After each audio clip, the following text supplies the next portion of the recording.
Durante esse mandato do Lula, ele vem assumindo promessas que não pode cumprir e vem comprando brigas que não pode ganhar. Eu já tratei com vocês várias vezes aqui do atrito que existe entre o Congresso Nacional, deputados e senadores, e também o Supremo Tribunal Federal. O Supremo Tribunal Federal vem extrapolando os seus limites, vem legislando, vem alcançando um braço da separação dos poderes que não é dele. Só para você entender. No Brasil, vigora a tripartição de poderes. O que é isso?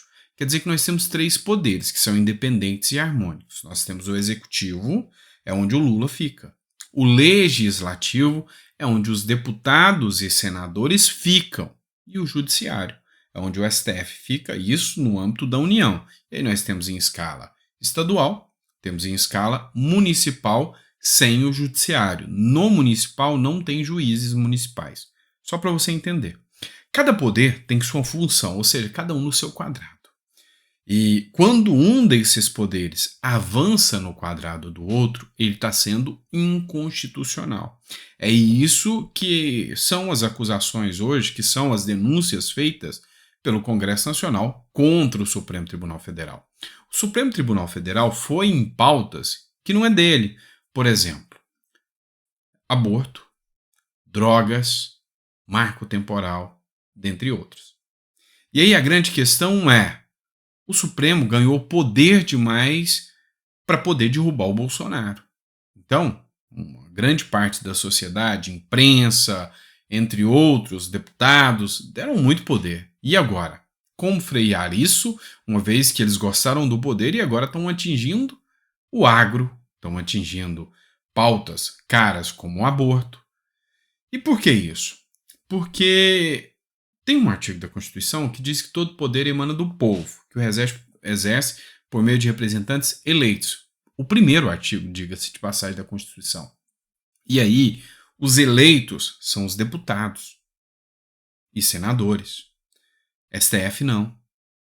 E aí, estes eleitos é que vão definir e vão ter que pôr a cara de 4 em 4 anos para pedir voto para os seus eleitores. E aí, pega muito mal um eleitor chegar e falar, ó, e o aborto? Está liberado no Brasil, mas eu não queria. Como é que fica? Então, o STF vem assumindo um caminho melindroso. E eu comecei esse editorial, esse vídeo aqui, falando para você que o Lula compra brigas que não pode ganhar. Acontece que o STF resolveu aprovar um tal do marco temporal. Eu já expliquei muitas vezes para vocês o que é marco temporal, então não vou repetir, só para poupar o seu tempo, tá? Se você não viu, tem alguns vídeos atrás aí que eu expliquei isso. E aí, o STF veio e confrontou o Legislativo. O Legislativo já entendia que o marco temporal existia, ou seja, os índios não poderiam falar que certa terra é deles depois que a Constituição foi criada. E aí, o STF desrespeitou o Congresso e falou, não, quem manda é a gente. O STF falou, não aceita o marco temporal. O Congresso imediatamente falou, não, quem manda somos nós. Vou fazer uma lei aqui para ser cumprida sobre o marco temporal. Em minutos foi aprovado e foi para a mão do Lula. Lula ficou numa sinuca de bico. No meio desse caminho, Lula ou sanciona, e se ele sanciona, ele está a favor do Congresso e contra o STF. Se o Lula veta, ele está contra o STF e a favor do Congresso. Lula falou, eu estou com o STF. Vocês, Congresso, que me desculpem. E aí veio o primeiro resultado. Um indicado de Lula não passou, caiu. Lula indicou o defensor público da União, esquerdista. E o Congresso falou, não, você não nos respeita, eu não vou te respeitar também. E agora, a fala do Pedro Lupion, esse deputado tem mais poder do que você possa imaginar. Não tanto quanto o Lira, mas chega perto. O Pedro Lupion, para quem não sabe, ele preside hoje a FPA. Você não sabe o que é FPA? Ainda bem que você está no meu canal para eu poder te explicar, né? A FPA é a Frente Parlamentar do Agro. O que é a Frente Parlamentar do Agro? Cria-se um grupo de deputados que criam um estatuto ali e dizem: nós vamos defender a pauta do agro brasileiro. E aí, facilmente, essa FPA tem 300 deputados. E se o Pedro Lupion falar: nós estamos contra o Lula, são 300 contra o Lula. É maioria. Acabou para o Lula. Não aprova mais nada. E tem força o suficiente para impeachment. Olha o resultado da história aqui. Pedro Lupion publicou nas redes sociais dele: o governo optou por nos enfrentar e governar com o Supremo. O governo fez a opção de nos enfrentar e governar com o Supremo. A vontade da população é expressa pela votação dos deputados federais e senadores. A partir do momento que o governo opta por não respeitar isso, ele tem bônus com a base dele e ônus com o resto do Congresso. E ainda completa: a vontade da população é expressa pela votação dos deputados federais e senadores. A partir do momento que o governo opta por não respeitar isso, ele tem bônus com base e ônus com o resto do Congresso. Ou seja, ele repetiu, né, aqui. Mas o que isso quer dizer? Quer dizer que um cara abaixo do Lira de força, tá, que tem ali sob o manto dele 300 parlamentares, disse: não, vamos comprar a briga. O Lula nos desrespeitou. E aí o Lula veio com a historinha esfarrapada de que eu tenho culpa, eu operei, é por isso que eu não consegui aprovar o meu advogado da União. É mentira. Ele comprou a briga, assumindo lado do STF e contra o Congresso. E isso aqui vai dar muito mais reflexo do que você possa imaginar. Tá? Muito mais do que você possa imaginar. Então é uma luta que o Lula comprou, mas que tem uma chance gigantesca de perder. Vamos falar de economia. Eu mostrei para vocês já alguns pilares, né, que sustentam, são o sustentáculo de um presidente da República, de um chefe do executivo. Uma delas são os acordos políticos que se faz, a negociação política, mas outro é a economia, é o apoio da mídia, enfim, e a base do Congresso. E a economia, como tá? O Lula, ele, em poucas palavras, ele disse mais ou menos o seguinte: olha, o Haddad está se esforçando muito para colocar um arcabouço, para colocar metas fiscais. Que se dane, eu não vou respeitar nada. Todo esse trabalho que o Haddad está fazendo, articulando, negociando com o Campos Neto. Campos Neto é o presidente do Banco Central, ele quer reduzir juros, quer segurar gastos. Sem segurar gastos, o juro não desce. Então, o Lula falou que se dane, eu vou fazer do jeito que eu quero e ponto. E desrespeitou o Haddad. Resultado: a economia está em frangalhos. Matéria do Investidor, né? É Investidor, é do Estadão, esse jornal, tá? Investidores estrangeiros retiram milhões da B3. Os investidores estrangeiros retiraram 312,17 bilhões da B3 na sessão em um único dia. Em um único dia. Isso aconteceu no dia 17, na terça-feira. E como resultado final, só esse ano os investidores estrangeiros já retiraram 32 bilhões de reais. Deixa eu explicar para você mais ou menos o seguinte. A B3, ela é a Bolsa de Valores, é a maior empresa da Bolsa de Valores brasileira, é a maior força que a Bolsa de Valores brasileira tem. Ela não é a maior do mundo, mas é a maior da América Latina inteira. Tá? Então é muita grana que ela movimenta. E essa B3, ela é um sensor dos investimentos, ou seja, se eu tenho uma segurança jurídica, se eu tenho a garantia que o Brasil é um país rentável e com a economia bem boa, pessoas de outros lugares do mundo vão investir no Brasil. Então vou te dar um exemplo. Tem um chinês milionário lá. Esse chinês, ele precisa investir o dinheiro. Então, como que ele investe esse dinheiro? Ele aplica em uma bolsa e essa bolsa vai aplicar em bancos, vai aplicar em fundos de investimento, entre outras coisas. Então eles vão procurar o melhor lugar para ter rentabilidade. E se o Brasil está seguro e está bom, o cara de lá vai colocar o dinheiro aqui, o americano vai colocar o dinheiro aqui, o australiano vai colocar o dinheiro aqui. Se o Brasil está ruim, o reflexo é que eles vão tirar o dinheiro. Então, o sinal de 32 bilhões terem sido retirados, o sinal de perder 312 milhões em um único dia é de que a gente vai de mal a pior. Então, isso é muito preocupante. E isso se dá por quê? Por causa do rombo nas contas públicas. Matéria do Poder 360. O rombo nas contas do governo supera 100 bilhões só em 2023. A Lana Passos, que é deputada, fez essa publicação também, dizendo o seguinte: contas do governo Lula têm rombo de 93 bilhões em 2023. O governo de Luiz Inácio Lula da Silva registrou um rombo de 92 bilhões nas contas públicas no acumulado de janeiro até setembro. Nós já estamos no final de outubro. Já bateu 100, tá? De 2023, em valores corrigidos pela inflação. Os dados foram divulgados na sexta-feira pelo Tesouro Nacional. Então são dados oficiais. Este é o governo do retrocesso financeiro, moral e histórico. Palmas para quem acreditou que ele é o pai dos pobres. Pois é, as críticas do ponto de vista econômico estão gigantescas, a ponto da própria Globo fazer críticas ao governo Lula. A Globo, a Folha de São Paulo fez uma matéria dizendo que Lula sabota o país. Ou seja, acordaram. Parece que já começaram a acordar para a vida. Não é só de amor e de faz o L que vive um país. Tem que ter muito mais do que isso. E aí, a imprensa viu que não adianta nada ser imprensa num país quebrado, num país destruído também, como acontece na Venezuela, e a gente pode citar agora, mais recente, na própria Argentina. Vamos citar aqui uma publicação do Flávio Bolsonaro também, tá? Olha só, ele publicou aqui um trecho da fala de uma moça aqui, eu não sei quem é a moça, tá?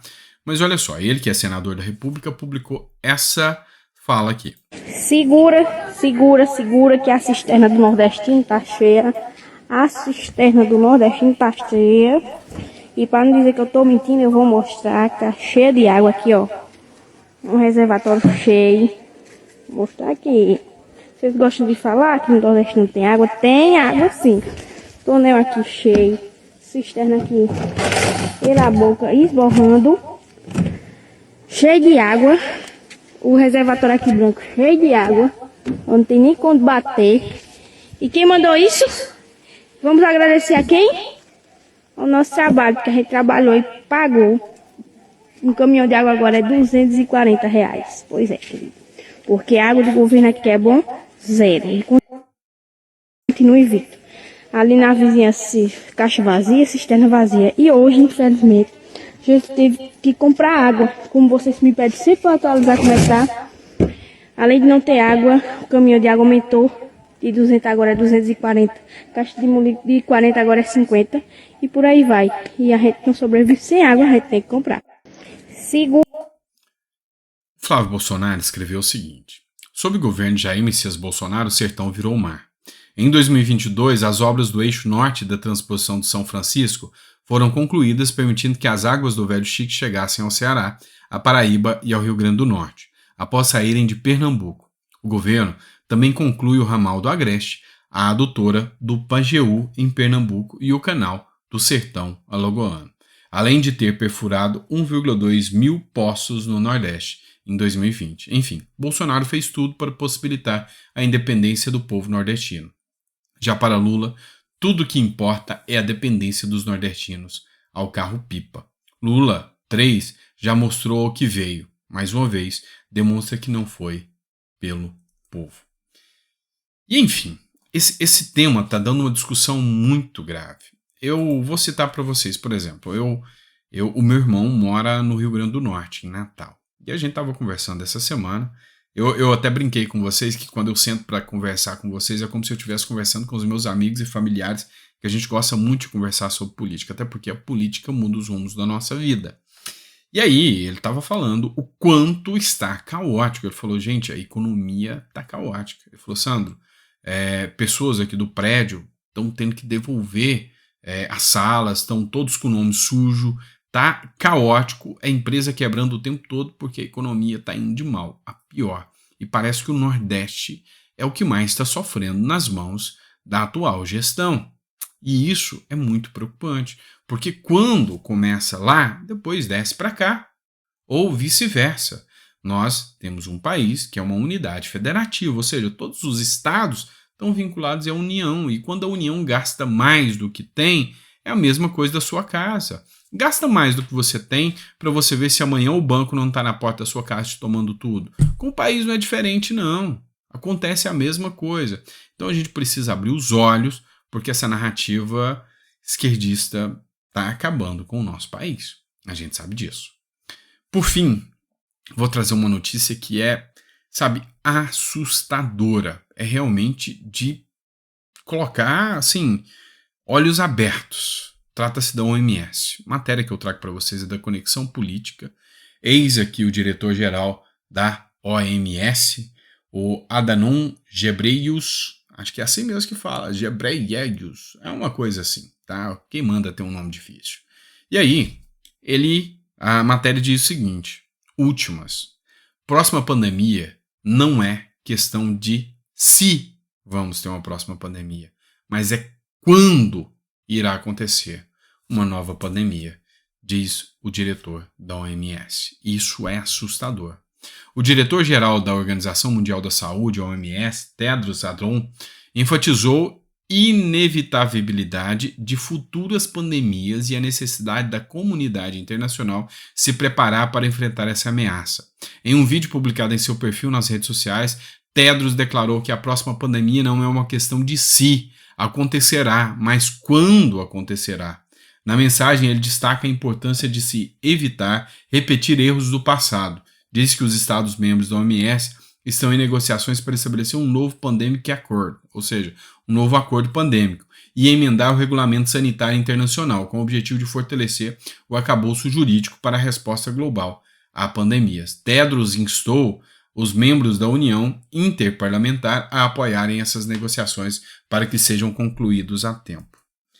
Isso me assusta demais e vocês não têm noção do porquê.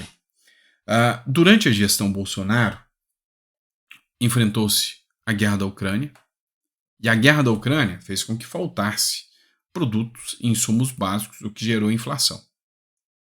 Depois teve a pandemia, o que gerou uma estagnação econômica sem precedentes. E aí agora, a gente passou por aquilo. E a gente conseguiu passar por aquilo. Agora, a gente está num momento em que a economia já está em recessão. Acabou de estourar a guerra. E os efeitos já vão começar a ser sentidos. Já tem alta de preço começando a ser anunciada. Arroz mesmo é uma que está tendo alta. Então, a alta dos preços vem com a guerra. Reflexos de Israel, Estados Unidos apoiando Israel, os países árabes, o preço do petróleo, tudo isso é reflexo. E aí, se vem uma pandemia, será que a gente vai conseguir passar por isso? Qual vai ser o caos de tudo isso? Então, é muito preocupante essa informação que o Edros traz, tá? Então, primeira coisa é pedir a Deus para ter clemência e paz no nosso Brasil, porque a coisa é complicada. Vamos lá, a última matéria que eu quero tratar com vocês é essa aqui, a matéria do O Dia. Lula diz que o Brasil não reconhece o Hamas como organização terrorista, seguindo a ONU. Eu quero desmentir isso aqui. A declaração foi dada pelo presidente na manhã desta sexta-feira, dia 27, em café da manhã com os jornalistas.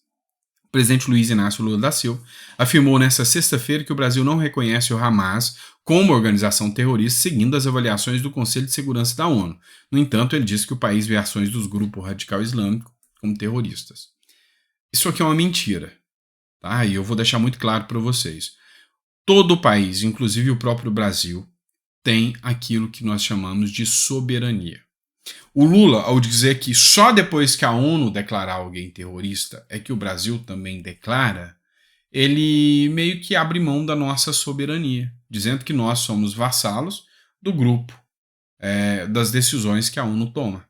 Vocês têm que entender que as decisões da ONU, elas ainda têm um viés político muito grande, e há uma grande influência, uma forte influência, inclusive, de países árabes e islâmicos lá.